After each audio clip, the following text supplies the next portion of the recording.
से हम लोग शुरुआत करेंगे केमिस्ट्री के लेसन 2 जिसका नाम है विलयन। तो सबसे पहले देखेंगे हम लोग मिश्रण। दो या दो से अधिक पदार्थों को अनिश्चित अनुपात में मिलाते हैं तो इसे मिश्रण कहते हैं। मिश्रण के दो प्रकार होते हैं, एक होता है समांगी मिश्रण, एक होता है विषमांगी मिश्रण। तो समांगी मिश्रण क्या होता है कि जब विलेय और विलायक को कणों को हम अलग अलग नहीं देख पाते हैं तो उसे समांगी मिश्रण कहते हैं। जैसे चीनी और पानी को हम आपस में घोल दें तो हम लोग अलग अलग इसको नहीं देख पाते हैं। और अगर विषमांगी मिश्रण का कोई पूछे तो बता सकते हैं कि विषमांगी मिश्रण जब विलेय और विलायक को हम लोग अलग अलग देख लेते हैं तो उसे हम लोग क्या कहते हैं, विषमांगी मिश्रण कहते हैं यहाँ पर। तो जब अलग अलग हम लोग देख लेते हैं तो उसे विषमांगी मिश्रण कहते हैं। जैसे पानी और मिट्टी को घोल को मिला दें तो हम लोग अलग अलग देख लेंगे। ये समांगी मिश्रण है और विषमांगी मिश्रण है। इन दोनों का डिफिनेशन बहुत आसान था, आप सभी लोग बता सकते हैं। उसके बाद से नेक्स्ट जो चीज़ आता है उसका नाम होता है विलयन। तो जब दो या दो से अधिक पदार्थों को समांगी मिश्रण को हम लोग विलयन कहते हैं। विलयन बराबर होता है विलेय और विलायक। जब दो या दो से अधिक पदार्थों को हम लोग मिला देते हैं तो उसी को हम लोग विलयन कहते हैं। और देखिए विलयन के बाद एक बात आता है विलेय। तो विलेय में आप बता सकते हैं कि विलयन में जिसकी मात्रा कम होती है, विलयन में जिसकी मात्रा कम होती है उसे विलेय कहते हैं। जैसे अगर आप शरबत बनाते हैं तो उसमें चीनी की मात्रा कम होती है तो चीनी आपकी विलेय हो जाएगी। उसके बाद से देखिए नमक और चीनी, मिट्टी इत्यादि ये विलेय होता है। विलायक विलयन में जिसकी मात्रा अधिक होती है उसे विलायक कहते हैं, जैसे पानी। विलयन दो प्रकार के होते हैं, एक होता है द्विअंगी विलयन, एक होता है त्रिअंगी विलयन। तो देखिए अगर आपसे किसी ने कहा कि द्विअंगी विलयन किसे कहते हैं तो आप आराम से बता दीजिएगा कि वह विलयन जिसमें केवल दो ही पदार्थ को मिलाया जाता है, एक विलेय होता है और एक विलायक। जैसा अगर आप शरबत बनाते हैं तो आप पानी और चीनी लेंगे और कोई नहीं लेंगे, केवल दो ही पदार्थ लेंगे, एक पानी और चीनी, तो उसको हम लोग द्विअंगी विलयन कहते हैं। त्रिअंगी विलयन में यह विलयन जिसमें तीन पदार्थ को मिलाया जाता है उसको त्रिअंगी विलयन कहते हैं। जैसे पानी, चीनी और नींबू, जब आप इन तीनों को मिला देंगे तो इसे हम लोग त्रिअंगी विलयन कहते हैं। उसके बाद से विलायक के आधार पर हम लोग विलयन के प्रकार। तो देखिए विलायक के आधार पर जो विलयन होता है हम उसको तीन भागों में बांट देते हैं। पहला होता है गैसीय विलयन। जब किसी विलयन में विलायक जो होगा गैसीय अवस्था में हो तो उसे गैसीय विलयन कहते हैं। विलायक जब गैसीय अवस्था में हो तो उसे गैसीय विलयन कहते हैं। द्रव विलयन, जब किसी विलयन में विलायक द्रव अवस्था में हो तो उसे हम लोग द्रव विलयन कहते हैं। यानी जब विलायक द्रव अवस्था में हो तो उसे हम लोग द्रव विलयन कहते हैं। ठोस विलयन होता है कि जब विलायक ठोस अवस्था में हो तो उसे ठोस विलयन कहते हैं। उसके बाद से जो विलयन होता है, विलयन को हम लोग कई भागों में बांट देते हैं। जैसे आप यहाँ पर देख सकते हैं कि विलयन के कुछ भागों को हम लोग देख सकते हैं यहाँ पर सारणी में, कि एक होता है गैसीय विलयन, जिसमें गैसीय विलयन में देखिए विलायक गैस होगा, गैस को गैस में मिला सकते हैं तो ऑक्सीजन और नाइट्रोजन गैस का मिश्रण हो जाएगा। द्रव को गैस में मिलाएंगे, ठोस को गैस में मिलाएंगे। उदाहरण भी देख रहे हैं आप यहाँ पर। द्रव विलयन होता है गैस को द्रव, यानी द्रव विलयन का मतलब विलायक द्रव होगा तो द्रव में गैस को मिला सकते हैं, द्रव में द्रव को मिला सकते हैं, द्रव में ठोस को मिला सकते हैं। ये जो होता है द्रव्य विलयन होता है। और एक जो होता है ठोस विलयन, देख रहे हैं आप। ठोस विलयन में आप जो होता है ठोस विलायक रहेगा, गैस को ठोस में, द्रव को ठोस में और ठोस को ठोस में मिला सकते हैं। उसके बाद से एक बात आता है जिसका नाम होता है कि विलयन को सांद्रता को व्यक्त करना। तो देखिए इसको व्यक्त करने के लिए एक होता है द्रव्यमान प्रतिशत। बता सकते हैं कि विलयनों के आयोग को द्रव्यमान प्रतिशत में निम्न प्रकार व्यक्त किया जा सकता है। आयोग का द्रव्यमान प्रतिशत विलय में उपस्थित आयोग का द्रव्यमान बटा में विलयन का कुल द्रव्यमान गुणा 100। आयतन प्रतिशत V बटा V, यानी आयतन प्रतिशत को निम्न प्रकार से व्यक्त किया जा सकता है। आयतन प्रतिशत बराबर होता है अवयव का यानी विलेय का आयतन बटा में विलयन का कुल आयतन गुणे 100।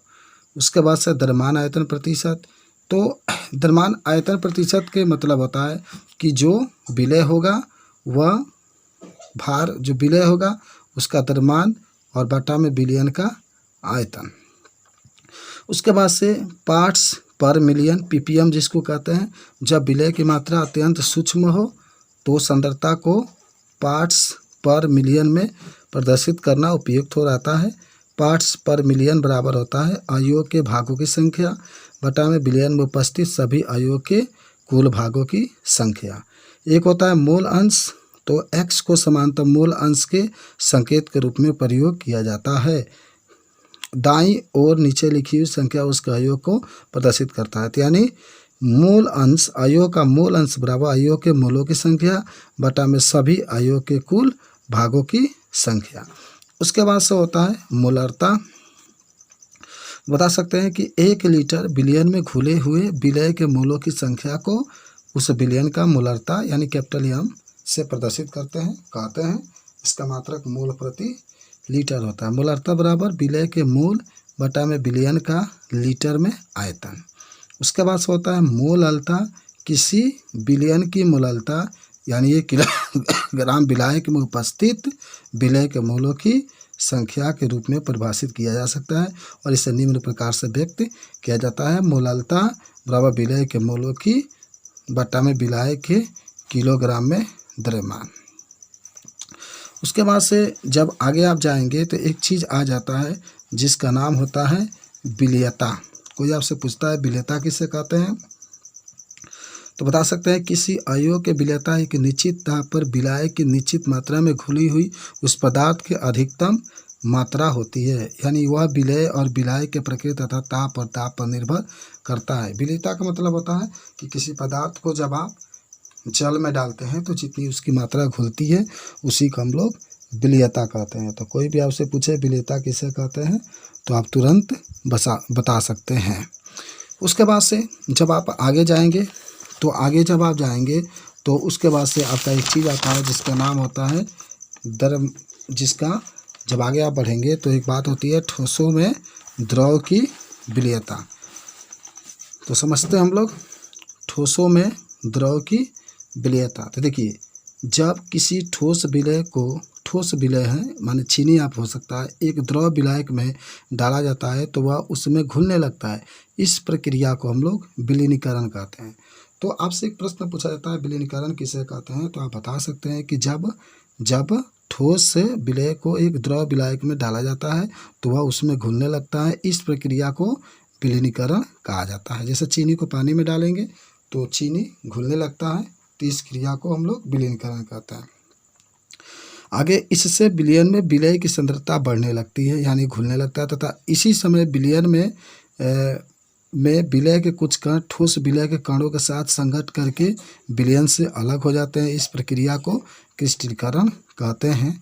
एक ऐसी स्थिति आती है जब दोनों प्रक्रिया की गति समान हो जाती है। इस परिस्थिति में विलयन में जाने वाला विलेय कणों की संख्या विलयन से प्रतिकारी विलेय के कणों की संख्या के बराबर होगी और गतिक साम्य की प्रावस्था पहुंच जाएगी। इस स्थिति में दिए गए ताप और दाब पर विलयन में उपस्थित विलेय की सांद्रता स्थिर रहेगी और विलेय प्लस विलायक बराबर होता है विलयन। उसके बाद से एक बात और आता है जिसका संतृप्त विलयन के बारे में, यानी जब किसी गैस को किसी द्रवीय विलायक में घोला जाता है तब भी ऐसी होती है। इस प्रकार के विलयन जिसमें दिए गए ताप और दाब पर और अधिक विलेय नहीं घोला जा सकता है उसे संतृप्त विलयन कहते हैं। इस प्रकार ये विलयन जिसमें उसी ताप पर और अधिक विलेय घोला जा सके असंतृप्त विलयन कहलाता है। यह विलेय जो कि बिना घुले विलेय के साथ गति साम्य होता है वह संतृप्त विलयन कहलाता है एवं इसमें विलायक की दी गई मात्रा में घुली हुई विलेय की अधिकतम मात्रा होती है। ऐसे विलयनों में विलेय की सांद्रता उसके विलेयता कहलाती है। ताप के प्रभाव, तो ठोसों को द्रव में विलेयता पर ताप परिवर्तन का महत्वपूर्ण प्रभाव पड़ता है। समानतः यदि निकट संतृप्तता प्राप्त विलयन में घुलने की प्रक्रिया उष्माक्षेपी हो तो ताप के साथ विलेयता बढ़नी चाहिए, और यदि ऊष्मक्षेपी हो तो विलेयता कम होना चाहिए। उसमें से शोषी होगा तो बढ़ेगा।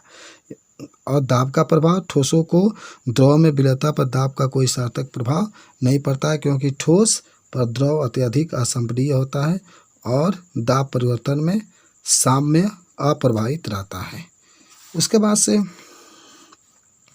एक और बात होता है गैसों की द्रव में विलेयता, यानी अब गैस को हम लोग द्रव में डालेंगे, जो गैस होगा उसको अब द्रव में डालेंगे, पानी में डालेंगे, तो गैसों के द्रव में विलेयता ताप और दाब द्वारा बहुत अधिक प्रभावित होती है। दाब बढ़ाने पर गैसों की विलेयता बढ़ती जाती है। नीचे दिए गए चित्र क में दर्शाए गए गैसों के विलयन के एक निकाय का पी पर दाब एवं ताप पर अध्ययन करने पर हम पाते हैं कि इसका निचला भाग विलयन है और ऊपरी भाग गैसीय है। मान लीजिए कि ये निकाय गतिक साम्य में है, अर्थात तो संपीड्य का होता है। यानी आप बता सकते हैं कि जब गैस को हम लोग द्रव में डालते हैं और वो घुल जाता है तो उसी को हम लोग कहते हैं गैसों के द्रव में विलेयता। तो इसके बाद हम लोग कल पढ़ेंगे।